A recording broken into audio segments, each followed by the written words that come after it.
First up, we are going to hear from Laura Turner, who's a consultant for agronomics. Obviously, you've heard various bits and pieces about agronomics over the last few hours, frankly. So I will hand over to Laura, and she can introduce the companies to you. All yours, Laura. Great, thanks very much, Tim. So hi everyone, my name is Laura Turner, and as Tim said, I work for agronomics. I have the privilege today of introducing you to some of the most exciting companies in the field. So first up, we have Krijn de Nood, CEO and co-founder of Meatable, a Dutch-based cultivated meat startup.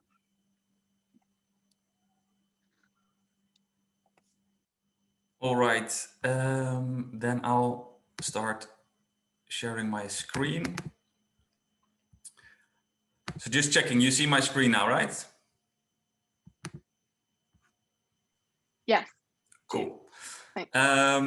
Yeah, thanks, Laura, for the kind introduction and also for the invitation. I'm always excited to talk about Meatable and what we are achieving, and what we call a new natural. And I'll come to that in a bit. And I think we're like-minded people here on that, the fact that there is a change needed. And like I said, we call that the new natural. And I'm the lucky one to sort of kick off these 5 or 6 presentations by indeed, I think, some of the most exciting players in the field. And although some of these messages have been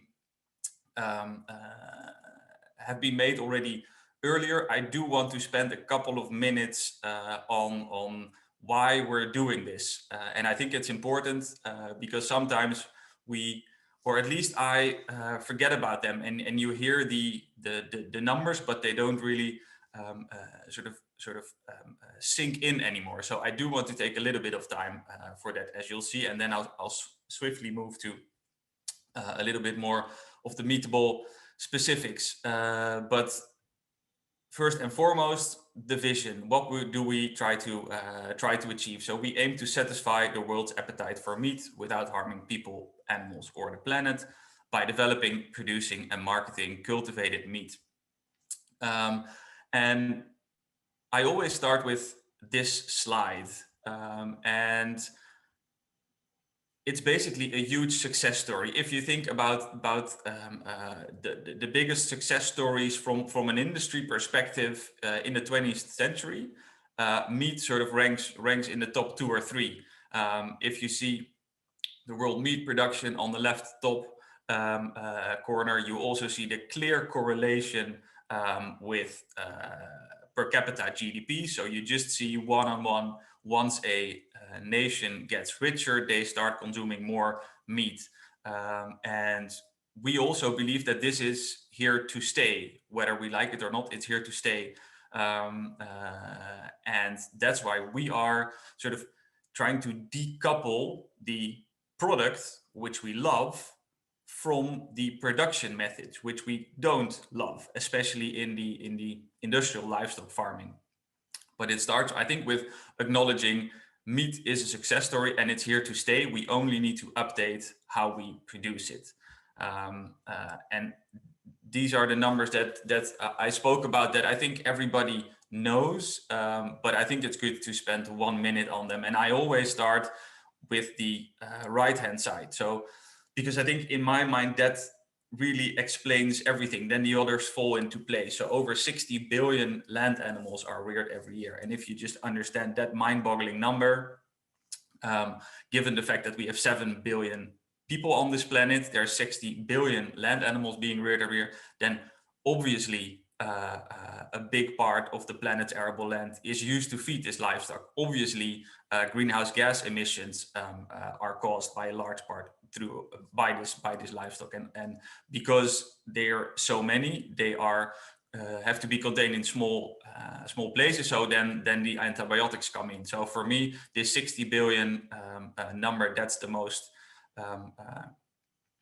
visual one, and for me also the one that motivates me to really work on this dream every day.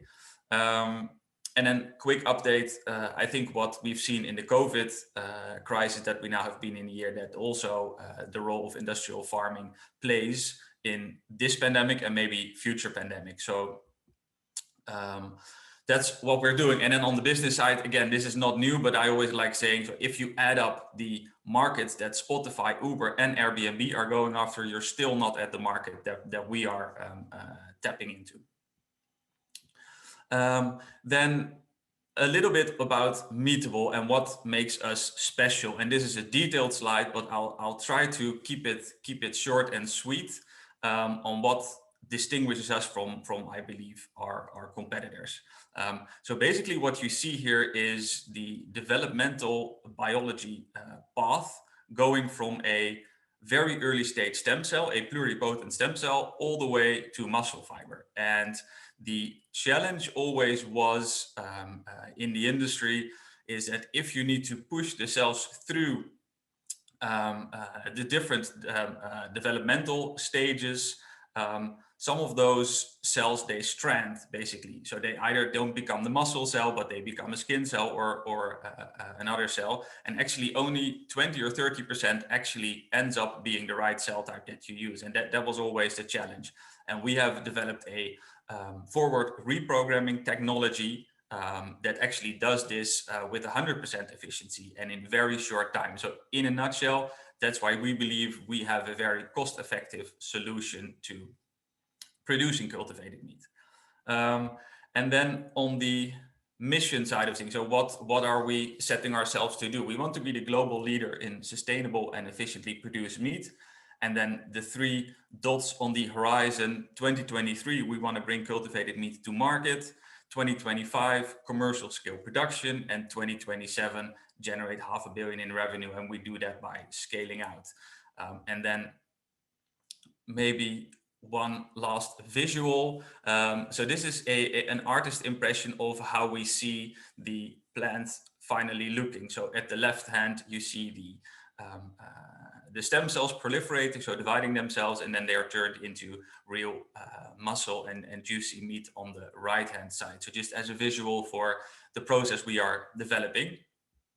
And the last thing I wanted to do is come back to this new natural, which in my opinion is very necessary. And again, at Meatable, what we say is we need to redefine almost what is natural, and because meat is really seen as a product from nature, and to a certain extent it is.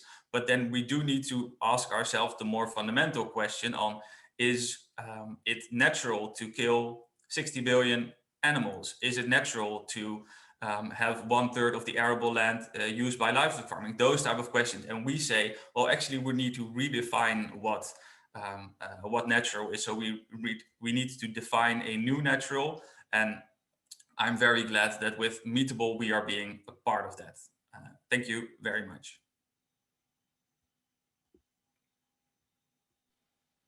Great, thanks very much for that, Krijn. Now we actually haven't had any questions come through, but I do have some.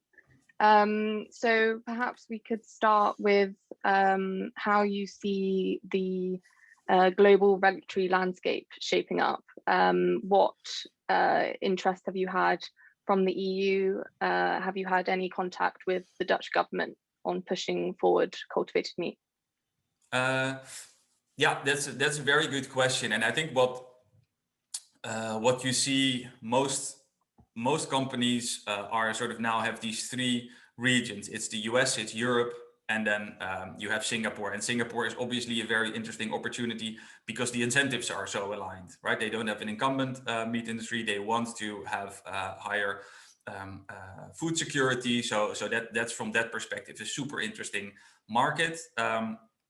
But I think also what more and more people in Europe are starting to see is that to reach the Paris Climate Accord goals, agriculture needs to be a part of that. And currently it's not sort of pulling its weight. And I think more and more regulators and policymakers are seeing that actually, hey, maybe cellular agriculture could play a significant role here. And one thing that's very nice to note is that actually there's upcoming elections in the Netherlands, and that two two of which one is probably going to be the biggest party, have it in their election statements, essentially, that cultivated meat is an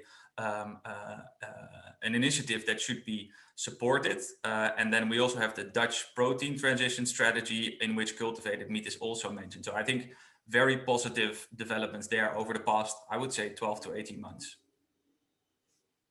Great, thanks. Okay, so we do have some questions now.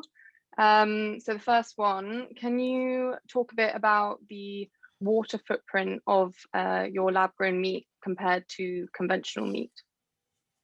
Yeah, definitely. So this is really in the 95% plus reduction, essentially, because we are very efficient, right? Where animals really need to drink liters of waters a day. That's not what the cells need in the process, right? So that's like 95% or more reduction. Yeah. And this one from Kanika. How much collaboration is who may crack different parts of the puzzle? So I guess how players are working together within the sector. Yeah, I think you're now definitely starting to see that. I think it started off with and I think that's also right. Very early stage companies who sort of said, hey, we want to do the end-to-end. But more and more, you're now starting to see individual companies popping up, especially on the media development. So the growth factors, the signaling proteins that the cells require to have their full functionality. That's, for example, I think a super interesting topic for players who want to only play in one part of the value chain. We have Solar Foods also as one of the presenters, which I can imagine. I mean, they probably have many fields of use, but one field of use I think could also be the amino acids for to feed ourselves to make up the protein. So I think there's as the industry matures and the value chain matures, there will be more and more opportunities for niche plays there. Yeah, great, thanks. And this one from an anonymous attendee. What will happen to the land that will no longer be needed for livestock production? What do you foresee will be the alternative? I think, I mean, it could mean many things, right? We have a growing population. I'm not the expert on this field, but we have a growing population, so I could see real estate, but I think also food for humans, right? I think there's many uses. Recreation, there are so many uses, I think, for the land.